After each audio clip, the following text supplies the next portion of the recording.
Assalamu alaikum, student of class 7. I hope you all are fine. Welcome to your next lecture. Today we are going to discuss the words meaning, word sentences and question answers of unit 6 which we have understood and studied in previous lecture. आज हम book 7 के unit number 6 The Machine Stops जिसको हमने पिछले lecture में discuss किया था, जिसकी स्टोरी हमने ये पढ़ी थी कि वो एक फ्यूचर वर्ल्ड के बारे में प्रेडिक्शन दी गई है इस चैप्टर के अंदर कि कैसे इंसान फ्यूचर वर्ल्ड में आने वाली जिंदगी में आने वाले सालों में मशीन्स के ऊपर पूरी तरह से डिपेंड होगा। आज हम वर्ड्स मीनिंग्स वगैरह डिस्कस करेंगे यूनिट 6 के, जो आपको ऑलरेडी दे दिए गए हैं प्रिंटेड फॉर्म में। तो unit 6 the machine stops. The first word is dawdling.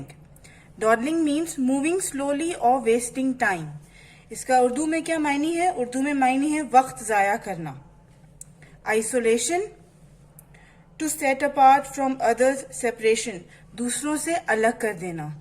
Importunately, persistently. Persistently यहाँ पे importunately का मीनिंग चैप्टर के हिसाब से हम ये लेंगे खुशकिस्मती से। Melodious, melodious means pleasant sound. Pleasant sounding और प्लेजेंट साउंड, सुरीली आवाज। रेडियंस, सॉफ्ट ग्लोइंग लाइट, चमकीली रोशनी या किसी भी चीज की चमक को हम रेडियंस कहते हैं। Interrupted, disturbed, interfere with. Interrupted मतलब किसी चीज में रुकावट बन जाना या किसी चीज में मदाखलत करना। एनॉर्मस, ह्यूज, वेरी लार्ज, बहुत ज्यादा बड़ा और जरूरत से ज्यादा बड़ी चीज को कहा जाता है enormous. Throbbing, to beat with a strong steady rhythm, जोश की हालत में कोई ड्रम बजाना। फॉर एग्जाम्पल जैसे आप ड्रम बीटिंग करते हैं या क्लासरूम में आप लोग अक्सर डेस्क बजाते हैं तो आप क्या करते हैं? थ्रोबिंग, एक बीट के थ्रू एक बीट को फॉलो करते हुए एक चीज को बजाना। Nuance, a very small difference in colour या फिर टोन। नॉन्स का मतलब होता है किसी भी चीज में बहुत हल्का सा रंग का फर्क हो जाए, या फिर नॉन्स एक टोन का नाम है, एक सुर का नाम है। डिस्यूट, डिस्करेज। डिस्करेज का मतलब होता है किसी चीज को खत्म कर देना, किसी चीज को मना कर देना या किसी चीज को डिग्रेड करना। Swaddled, tightly wrapped in a cloth और गारमेंट। स्वेडल बेसिकली क्या होता है? कपड़ों को लपेट लेना आपस में। जैसे हम छोटे बच्चों को कपड़े के अंदर लपेट लेते हैं तो पट्टी से बांधना या किसी भी चीज से लपेट लेना। Now coming towards word sentences. Dawdling, he was dawdling sadly in park. जैसे हमने डॉडलिंग का पहले मीनिंग पढ़ा था। What is the meaning of dawdling? Moving slowly.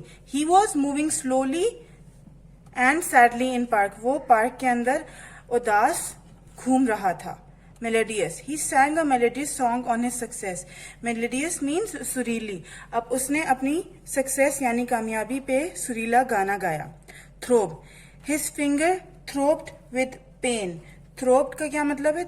अभी हमने कहा था जोर से जोश की हालत में किसी चीज को बीट करना या किसी चीज का धड़कना, तो उसकी उंगली के अंदर दर्द बहुत शदीद किस्म का था, तो उसको यहाँ पे थ्रोब के थ्रू उसको एक्सप्लेन किया गया है। रेडियंस, हर फेस ग्लोड विद रेडियंस। अभी हमने रेडियंस के लिए क्या कहा था? सॉफ्ट ग्लोइंग लाइट, यानी कि चमकती हुई रोशनी। तो यहाँ पे क्या है?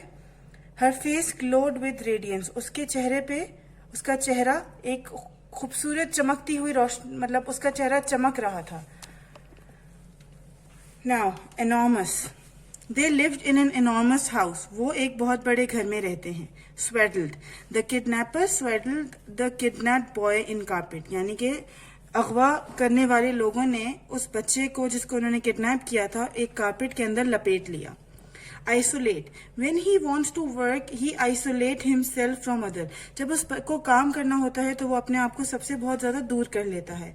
Nuance, he listen to the subtle nuances in the song.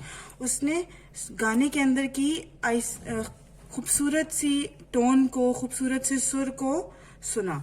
Interrupted, he was being interrupted by babies crying. Interrupted मतलब डिस्टर्ब होना, बच्चे के रोने की वजह से वो बहुत ज्यादा डिस्टर्ब हो रहा था। Now coming to word question answers. Question number 1 is, who are Vasti and Kuno? Vasti is a woman and Kuno is her son. हमने चैप्टर के स्टार्ट में पढ़ा था कि वास्ती और कूनो दो कैरेक्टर हैं सिर्फ इस चैप्टर में। वास्ती कौन है? A woman who was sitting on a chair, and who was कूनो? कूनो is her son who was talking to her through FaceTime or through video calling.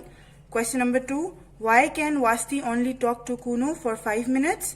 Vasti Kuno से सिर्फ 5 मिनट के लिए क्यों बात करना चाहती थी? Vasti is due to deliver her lecture music during the Australian periods in minutes. क्योंकि 5 मिनट के बाद उसको अपना लेक्चर कंटिन्यू करना था, उसको अपनी क्लास कंटिन्यू करनी थी जो कि वो ऑस्ट्रेलियन पीरियड में दे रही थी, music class. Question number 3, how does Vasti chair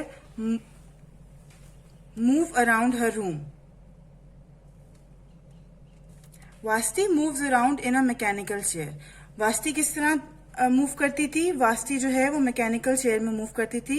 She controlled that chair through buttons. Why does Vasti want to travel in the airship? Airship में क्यों वास्ती ट्रेवल नहीं करना चाहती थी?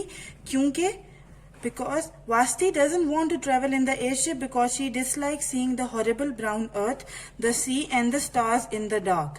अब यहाँ पे हॉरिबल ब्राउन अर्थ इसलिए कहा गया है, जैसे कि हमने चैप्टर में भी पढ़ा था कि नेचर का कॉन्सेप्ट, नेचर उस टाइम पे फ्यूचर में बहुत ज्यादा खराब हो चुकी होगी, बर्बाद हो चुकी होगी, जिस वजह से अर्थ पूरी ब्राउन होगी, सिर्फ ग्राउंड होंगे, खुश्क जमीन होगी और मरीन लाइफ भी बर्बाद हो चुकी होगी। And the stars in the dark, वो अर्थ की खराबियों को नहीं देखना चाहती थी, हॉरिबल विजन ऑफ अर्थ को नहीं देखना चाहती थी। What does Kuno say that shocks Vasti? कुनो ने ऐसा क्या कहा था कि वास्ती शॉक में चली गई? Answer, Kuno says that he want to speak to his mother not through the machine. Vasti is shocked that he says something negative about machine. वास्ती किस बात से परेशान हुई? वास्ती इस बात से परेशान हुई कि कुनो ने मशीन के अगेंस्ट बात की, और वास्ती का क्योंकि हर तमाम काम मशीन के थ्रू हो रहा था तो इस वजह से उसको ये बात पसंद नहीं आई।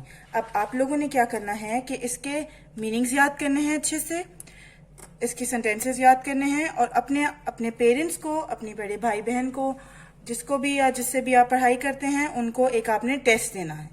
इसको कॉपी पे करने के बाद जो भी काम आपको दिया गया है, उसके बाद जब आप ये टेस्ट करेंगे तो you have to tell me through message कि आपने ये काम कर लिया है। इंशाल्लाह next week in next lecture we will study some grammar work.